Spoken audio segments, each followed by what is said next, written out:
तो वहीं महोबा में अवैध तमंचे के साथ युवक का डांस करते हुए वीडियो तेजी से सोशल मीडिया पर वायरल हो रहा है। बताया जा रहा है कि बीते रोज वायरल हुए मारपीट के वीडियो में ये दबंग शामिल था। वायरल वीडियो कर भोकाल बनाने का युवक प्रयास कर रहा है। बेखौफ दबंग के वायरल वीडियो कानून व्यवस्था पर गंभीर सवाल भी खड़े कर रहे हैं। अजनर थाना क्षेत्र के कैथोरा गांव निवासी का बताया जा रहा है दबंग युवक।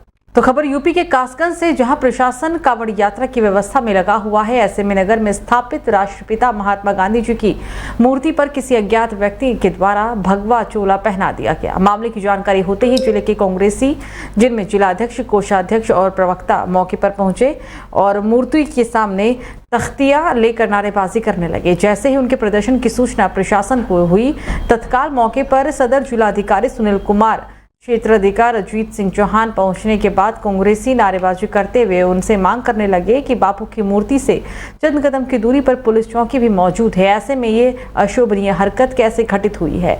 जिले में कांवड़ यात्रा निकल रही है, तो इस समय ऐसी हरकत करके जिले में सांप्रदायिक सौहार्द को कौन खराब करना चाह रहा है?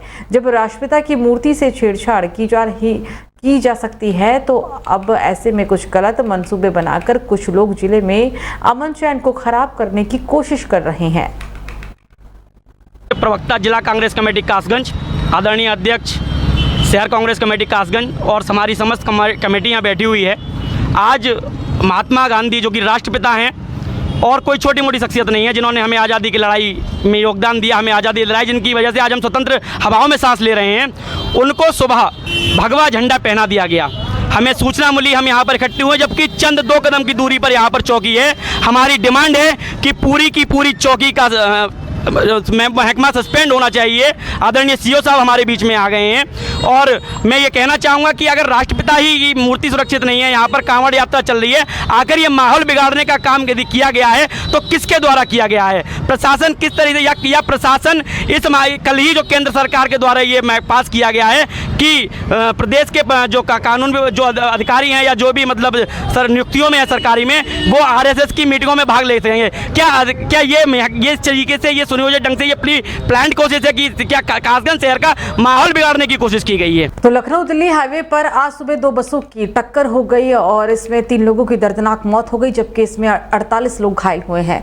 सावन महीने के पवित्र सोमवार होने के कारण हाईवे पर ट्रैफिक वन वे कर दिया गया था और इसी कारण भैरव बाबा मंदिर के पास साहिबाबाद डिपो की बस और वोल्वो बस की आमने सामने भिड़ंत हो गई। रूट डाइवर्ट होने की वजह से प्राइवेट बस रॉन्ग साइड से आ रही थी और इस दौरान हाईवे पर स्थित रिलायंस पेट्रोल पंप के सामने दोनों बसों की आमने सामने जोरदार टक्कर हो गई। इस घटना के बाद घटनास्थल पर चीख पुकार मच गई। घटनास्थल पर पहुंची पुलिस ने स्थानीय लोगों की मदद से बस में फंसे लोगों को बाहर निकाला। तत्काल CSC भी भर्ती कराया गया, जहां पर सभी 48 यात्रियों का इलाज चल रहा है। समय था लगभग 4 बजे का, जिसमें एक यूपी रोडवेज की जो जनरल बस होती है उसका और एक प्राइवेट बस थी, उसके बीच में एक्सीडेंट हुआ है NH24 पर तहसील मिलक में।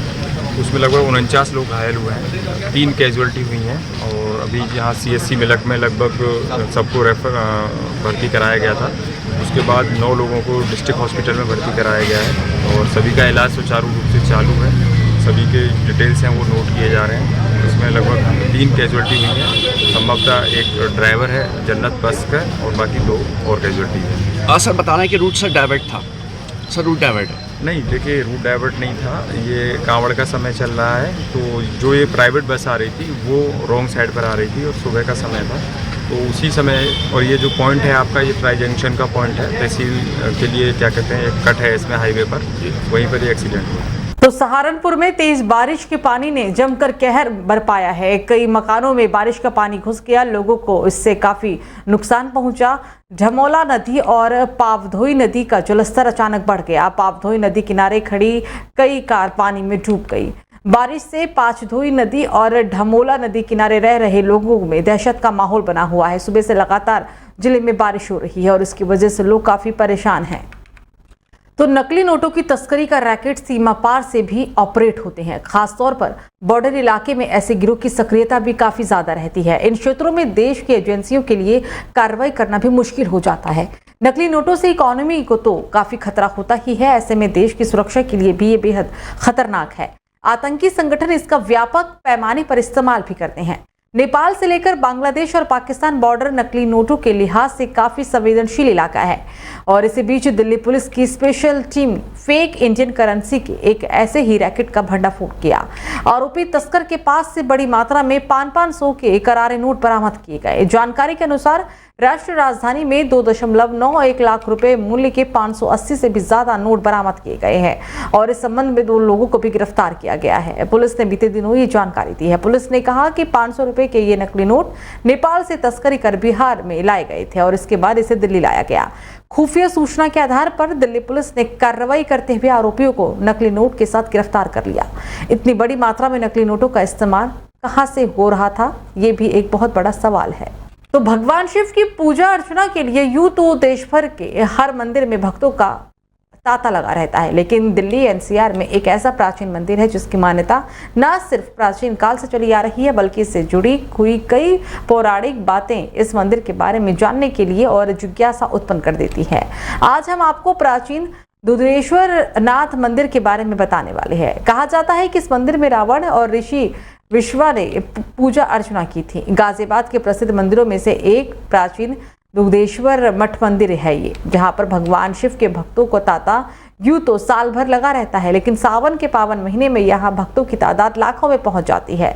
दरअसल मान्यता यह है कि यहाँ खुद भू शिवलिंग निकली थी और रावण के पिता एवं खुद रावण यहाँ पर पूजा अर्चना के लिए आया करता था। यही कारण है कि इस मंदिर की मान्यता और भी ज्यादा बढ़ जाती है। मंदिर में एक सुरंग भी है जो कि यहाँ के रावण के पैतृक गांव बिसरख जो कि नोएडा में है वहां निकलती है। तो वहीं चौपला बाजार के मंदिर के पास एक घी के गोदाम में रविवार को भयंकर आग लग गई। गोदाम में रखे गैस सिलेंडर में आग लगते ही तेज धमाके के साथ फट गया। धमाके की आवाज से आसपास के इलाके में हड़कंप मच गया। ये बाजार गाजियाबाद का पुराना बाजार है और काफी घना इलाका भी है। गनीमत रही कि आग की घटना के समय बाजार में भीड़ नहीं थी, नहीं तो एक बड़ा हादसा हो सकता था। सूचना पाकर मौके पर पहुंची फायर ब्रिगेड ने करीब 1.5 घंटे की कड़ी मशक्कत के बाद आग पर काबू पा लिया। इस आग में किसी के हताहत होने की सूचना नहीं है। पुलिस से मिली जानकारी के मुताबिक एक दुकान के ऊपर महेशचंद्र कंसल का पहली मंजिल पर घी और घेवर बनाने का काम होता है। कर्मचारी काम निपटा कर निकले थे कि तभी किसी कारण से आग लग गई। जब तक आसपास के लोगों को पता चला तब तक आग ने पूरे इलाके को अपने चपेट में ले लिया था। तो आज सावन के पहले सोमवार पर देश के मंदिरों और शिवालयों में भक्तों की भीड़ उमड़ रही है। सावन का पवित्र महीना भोले बाबा को समर्पित होता है। इस पूरे महीने में शिव जी की आराधना होती है। माना जाता है कि भोले शंकर अपने भक्तों की सभी मनोकामनाओं को पूर्ण करते हैं और इसी लिहाज से बात की जाए सुरक्षा व्यवस्था की तो प्रशासन पूरी तरह से तैयार है और इसी के चलते श्रावण मास के पहले सोमवार यानी कि आज मंदिर और आम जनमानस के लिए सुरक्षा व्यवस्था का जायजा लेने के लिए खुद पुलिस के अधिकारी सड़कों पर नजर आए। इस दौरान मंदिरों में आए सेक्टरों तक पुलिस के आला अधिकारी ने लोगों से बात करते हुए जानकारी हासिल की और इसके साथ ही मंदिरों के आसपास ये भी देखा गया कि कहीं कोई अपराधी किस्म का कोई व्यक्ति तो नहीं जो घूम रहा हो ताकि किसी आपराधिक वारदात को वो अंजाम दे सके।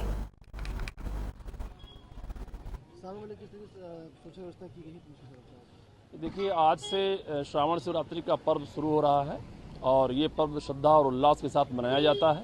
उसी के दृष्टिगत पुलिस कमिश्नर महोदया के निर्देशन में जगह जगह मंदिरों पर प्रभावशाली व्यवस्था स्थापित की गई है। आज प्रथम सोमवार है। आज अर्ली मॉर्निंग यानी देर रात्रि से ही हमारा पुलिस बल जगह जगह तैनात है। हमारे पुलिस आरक्षी से लेकर और वरिष्ठ अधिकारी तक सब लोग क्षेत्र में हैं। हमारा जो पूरा नोएडा जोन है उसको सेक्टर जोनल स्कीम के तहत बांट करके जो हमारी व्यवस्था है पुलिस की वो हर चौराहे पर हर संवेदनशील एरिया में स्थापित की गई है। तो केंद्र और यूपी में बीजेपी की सरकार होने के बावजूद सूरजपुर कस्बे के लोग विकास की बदहाली से जूझ रहे हैं। उत्तर प्रदेश के हाईटेक शहर नोएडा यानी गौतम बुद्ध नगर में बरसात के मौसम में 50 गांव बाढ़ की चपेट में आ जाते हैं। बाढ़ की चपेट में आने के कारण यहां बड़ी संख्या में ग्रामीण प्रभावित होते हैं और लाखों रुपए का नुकसान भी होता है। इसी बीच सूरजपुर की महामेधा वाली गली का भी बुरा हाल है। आमजन यहाँ पर परेशान है। लगभग 6 महीने से यहाँ पर लोगों का बुरा हाल है। लोगों का कहना है कि सावन का महीना शुरू हो गया है और इस गंदे पानी से होकर मंदिर लोगों को जाने के लिए मजबूर हो जाते हैं। अधिकारियों से कई बार इस मामले की शिकायत भी की गई, लेकिन अभी तक अधिकारी इस मामले का कोई सुध लेने के लिए तैयार नहीं है। तो ग्रेटर नोएडा वेस्ट के बिसरख थाना क्षेत्र की पंचशील ग्रीन एक सोसाइटी के पास स्थित एक कंपनी के वेयर हाउस में आग लग गई। आग लगने की इस घटना से आसपास के इलाकों में हड़कंप मच गया। स्थानीय लोगों ने पुलिस और दमकल विभाग को आग की जानकारी दी। कंपनी के वेयर हाउस में आग लगने की सूचना मिलते ही दमकल विभाग की 5 गाड़ियां और पुलिस की एक टीम मौके पर पहुंची। वेयर हाउस में लगी आग के कारण लाखों रुपए का सामान जलकर राख हो गया है। कंपनी के वेयर हाउस में आग लगने के कारण अभी तक स्पष्ट नहीं है। मौके पर पहुंची दमकल विभाग की टीम ने आग पर कड़ी मशक्कत के बाद काबू पा लिया है। घटनास्थल पर मौजूद दमकल के अधिकारी और पुलिस की टीम आग लगने के कारण का जांच कर रही है। माना जा रहा है कि आग शॉर्ट सर्किट की वजह से लगी थी, लेकिन वजह अभी स्पष्ट नहीं है।